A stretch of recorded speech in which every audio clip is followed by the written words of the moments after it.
So guys, sa mga Danjoy fans dyan, proud ka ba sa mga pinagagawang papansin post ni Egypta na ganito? Hindi lang isang beses, dalawang beses, ilang beses na to actually napansin ko na may mga ganyan siyang post, pinagkukumpara niya si Joy at saka si M. Kung may galit siya kay M, huwag niyang gagamitin si Joy na parang pain dyan at si Joy yung napagbuntungan ng galit ng mga fans ni M dyan. Tapos wala lang siyang pakialam. Sa Danjoy fans, comment down below kung proud ba kayo sa pinagagawa ni Egypta dyan. Na kung tutusin, hindi rin siya fan ni Joy at fan siya ni Midit noon. At tinakwil na siya dahil siguro sa ganyang bunganga niya, hindi rin nakaka-proud to have a reactor like her. Kung ako din si Midit, tatakwil ko din siya ng ganun-ganun na lang. Mag-isa na lang ako kaysa magkaroon ako ng reactor na ganito. Walang character development at hindi maganda ang lumalabas sa bunganga. Ngayon, naiinis ako sa post na to dahil si Joy ang pinag-iinitan diyan. Tapos nababash din si Midit na kung tutusin ang dalawang ito, meron silang kanya-kanyang buhay. Wala silang pakialamanan actually, pero dito si Egypta for bonuses purposes siguro ginagawa niya ito. Anyways, bago ang lahat, don't forget to support and subscribe. Kuya Val Santos Matubang at Aid na Vlog, Kalingap Rab at sa lahat ng Team Kalingap. Syempre guys, salamat sa support at pagmamahal nyo sa aming mga Kalingap reactors. Naiinis ako dahil bilang isang babae or siguro iniisip ko si Joy, siguro si Joy kapag nakita niya ito, hindi rin siya proud. Naiinis din siya siguro, 'di ba? Mabubuisit din siya talaga naman. Dahil pinagkukumpara niya yung ganyan, no? 'Di ba? It's so unfair. At sana sa mga ibang Danjoy fans dyan, mag-comment kayo na hindi maganda yung pinagko-comment niya dahil yung ibang mga Danjoy fans dyan is kumbaga, binabash din nila si Midit na kung tutusin, si Midit din ay wala din kinalaman dyan. Aray, nako naman. Feeling ko kasi pag mga ganitong comparison, it's okay to have a comparison like sige, nagbibigyan na natin isang beses, dalawang beses, pero ilang beses na niya pinagagawa to 'di ba? Pinapahamak niya si Joy kung tutusin, kung iisipin niyo lang. 'Di ba? Kung gagamitin lang natin yung pag-unawa diyan at pag-iisip, yung konting talino natin diyan. Wala naman siyang pakialam sa dalawang babae talaga diyan, 'di ba? Pinapain lang talaga niya diyan dahil kung may pakialam siya kay Joy, kahit isang beses man lang pinagtatanggol niya si Joy sa comment section niya, pinag-aano na si Joy dyan kung ano-anong pinagsasabi dyan tungkol kay Joy na kung tutuusin, walang kinalaman si Joy, walang kasalanan si Joy kung maganda siya, mas maganda siya sa paningin. Kung tutuusin, isa ka sa mga basher ni Joy dati, 'di ba? And lately lang, may mga sinasabi ka tungkol kay Joy na hindi maganda, tapos biglang naging maganda sa paningin mo si Joy ngayon. It's a no. Kapal. 'Di ba?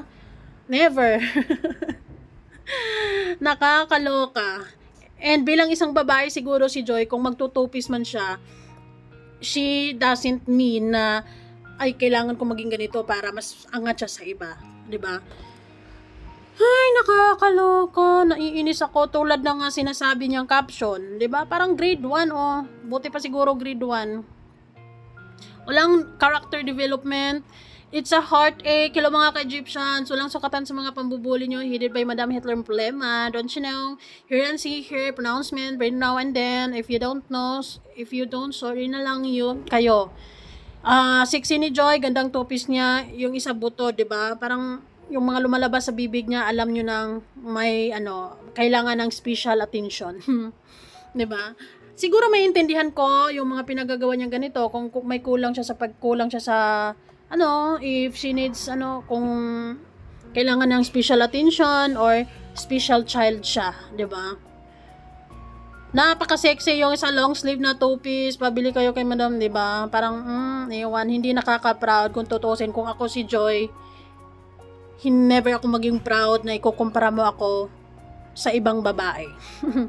'Di ba? Hindi nakakaganda yung ikukumpara ka sa ibang babae tapos magmumukha kuno kang maganda tapos in reality, wala talaga siyang pakialam. Basher siya ni Joy in the first place. 'Di ba? So, sa mga Danjoy fans dyan, sana mag-comment kayo na itigil na niya yung pinagagawa niya.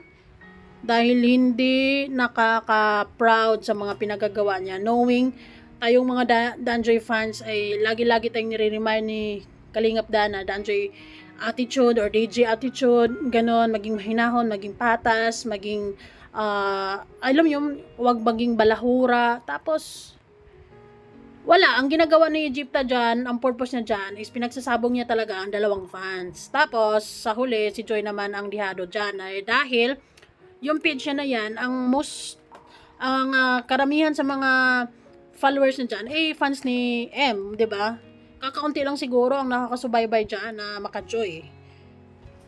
'Di ba? So, at the end, si Joy pa rin ang talo dyan sa page na yan kasi kahit naman na it's not good to see post na laging kinukumpara si M kay Joy or si Joy pinagkukumpara kay M kasi ganito si Joy tapos ganito lamang si hindi magmumukhang mas maganda si Joy sa ginagawa niyang post na to. Nakakaloka. And as a Danjoy fan, hindi nakaka-proud at never magiging proud ako sa mga ganitong klaseng post, sa mga ganitong klaseng comparison, 'di ba? Dahil in the first place, hindi ko nararamdaman yung pagiging fan or sincere ni Egypta kay Joy. Ginagamit lang niya dyan si Joy. Wala siyang pakialam kung magsabong kayo dyan, maguntugan kayo dyan, magmurahan kayo dyan. Wala siyang pakialam. Kasi siya, siguro, ang kumikita dyan sa bonuses, purposes dyan. So, sana, Egypta, magbago ka na dahil hindi nakakaganda yung mga ganyang pinagagawa mo. 'Di ba? Wala ka na ba talagang ibang ma-content, wala ka nang ibang papupuntahan at ganyan na lang ang pwede ka namang mag-content, 'di ba?